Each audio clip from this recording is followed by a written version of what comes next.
দয়ালু আমাকে আপনাকে মায়ের পেটে কত সুন্দর করে বানিয়ে দুনিয়ার জমিনে পাঠালেন। আল্লাহ পাক দুনিয়ার জমিনে আমাকে আপনাকে অন্ধ কানা করে পাঠাতো, আমার তোমার আম্মা জানেন কিছুই করা থাকতো না, সারাটা জীবন পরের উপরে নির্ভর করে চলতে হতো।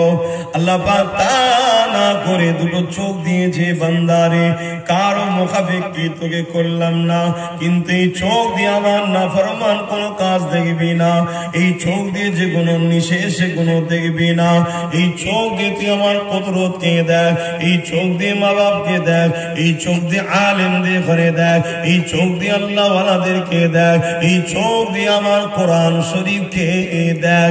আমি আল্লাহ পাক আমার কোরআনের দিকে যে যত বেশি তাকাবে আমি আল্লাহ তার চোখে রোশনি তত বাড়িয়ে দিই।